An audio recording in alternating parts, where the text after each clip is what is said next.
What makes a virtual prison truly terrifying? It is not the cramped space or the bland food. It is the endless loneliness. There are no guards here and no fellow inmates. The only thing that exists is the number of days you have been locked up, displayed in glaring LED lights on the wall, constantly reminding you how painfully slow time passes. This is Annie's first day in confinement. She starts exercising frantically to fight off the boredom. On the second day, everything resets. The same food reappears in the locker. By the third day, Annie begins to lose focus. Memories of her brother keep flashing through her mind. When the silence becomes unbearable, she imagines another version of herself to talk to. She knows that if this goes on, she will not be able to take it much longer. On the sixth day, Annie finds a way to distract herself. She begins using a pen from the cell, writing down everything she has ever learned since childhood, over and over again. As the days pass, she rewrites that knowledge again and again. When her hand grows tired, she starts reciting it from memory. Repeating the cycle endlessly, she finally reaches the day of her release. It is the 365th day of her confinement. Annie can barely contain her excitement. She stares at the screen 24 hours a day. There are only a few minutes left before she wakes up in the real world. The red light turns on, and Annie can no longer sit still. But what she never expects is that the counter suddenly resets to day one. Fucking guard!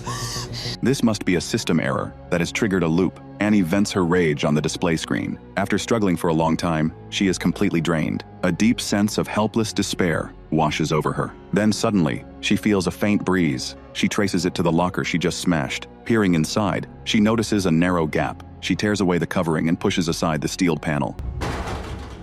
It turns out this is not a prison at all, but a massive warehouse. She switches on the lights and is stunned. Aren't these the same food supplies from the prison? She pushes open a small door nearby and finds it filled with surveillance monitors, tracking her every move. Annie is too shocked to speak. At that moment, her partner outside the window spots her. Annie grabs the car keys from the table and drives away from this living hell. She sees a billboard on the road. The virtual key has already been on the market for a year. Posters of her partner are plastered all over the streets. She finally realizes the so-called virtual prison was a lie. She actually spent a real 365 days inside, which means an entire year in the real world. It was all part of her partner's scheme. He wanted to steal the research on the virtual drops and replace her. Annie goes to the police to report the crime, but they clearly do not believe her. According to the system, she was reported missing long ago. With no way to prove her story, she insists on taking them to the prison. But when they arrive, the place is completely empty. She rushes back home, hoping to find her research results. But the building manager tells her a new tenant moved into her apartment a year ago. The truth hits her like a bolt from the blue. A surge of hatred floods Annie's heart. She swears to take back everything that was stolen from her.